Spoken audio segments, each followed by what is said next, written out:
കാണുന്നത് മുണ്ടക്കയം പുത്തനത്ത് സ്ഥിതി ചെയ്യുന്ന ഏതാണ്ട് പതിറ്റാണ്ടുകളോളം പഴക്കമുള്ള ഞങ്ങളുടെയൊക്കെ കുട്ടിക്കാലം മുതൽ ഈ അംഗൻവാടിയിലാണ് പഠിച്ചത്. ഏതാണ്ട് 2021 പ്രളയത്തിന് ശേഷം ഈ അംഗൻവാടി ഉപയോഗശൂന്യമായിരിക്കുകയാണ്. താൽക്കാലികമായിട്ട് ഇപ്പം പുത്തനത്തുള്ള KSRTC സ്ഥാപിച്ചിട്ടുള്ള ബിൽഡിങ്ങിലാണ് ഇതിപ്പോൾ പ്രവർത്തനം തുടരുന്നത്.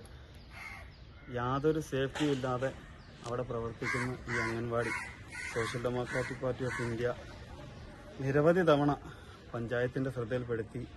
അപ്പോഴെല്ലാം പറഞ്ഞത് ഫണ്ട് അനുവദിച്ചിട്ടുണ്ട് എന്ന് തന്നെയാണ് മറുപടി വന്നുകൊണ്ടിരുന്നത്. അവസാനം പഞ്ചായത്തുമായി ബന്ധപ്പെട്ടപ്പം അറിയാൻ സാധിച്ചത് ഇത് ടെൻഡർ എടുക്കാൻ ആളില്ലെന്നുള്ളൊരു വ്യത്യസ്തമായൊരു അഭിപ്രായമാണ് അവിടുന്ന് നമുക്ക് കേൾക്കാൻ സാധിച്ചത്. നിലവിൽ മലകൾ ഉൾപ്പെടെയുള്ളിടത്ത് അംഗൻവാടി പുതുക്കിയ സ്ഥിതിക്ക് ഈ അംഗൻവാടി ശോചനീയമായിട്ട് തന്നെ തുടരുകയാണ്. സോഷ്യൽ ഡെമോക്രാറ്റിക് പാർട്ടി ഓഫ് ഇന്ത്യ പുത്തഞ്ചേരി ബ്രാഞ്ചിന് പറയാനുള്ളത് എത്രയും പെട്ടെന്ന് തന്നെ ഇത് പുനഃസ്ഥാപിച്ച് ജനങ്ങളുടെ കുട്ടികളുടെ സുരക്ഷ ഉറപ്പാക്കണമെന്ന് തന്നെയാണ്. ഇപ്പോൾ ഈ കഴിഞ്ഞ 2 ആഴ്ചയ്ക്ക് മുമ്പ് ഇവിടെ പഞ്ചായത്തിൽ നാളെത്തുകയും നിലവിൽ അപകടാവസ്ഥയിലിരുന്ന അംഗൻവാടി പൊളിച്ചു മാറ്റുകയും ചെയ്തു. ഏതാണ്ട് ഇലക്ഷൻ മുന്നോടിയായിട്ട് തന്നെയുള്ളൊരു കളികളാണെന്നാണ് നാട്ടുകാരുടെ ഇടയിൽ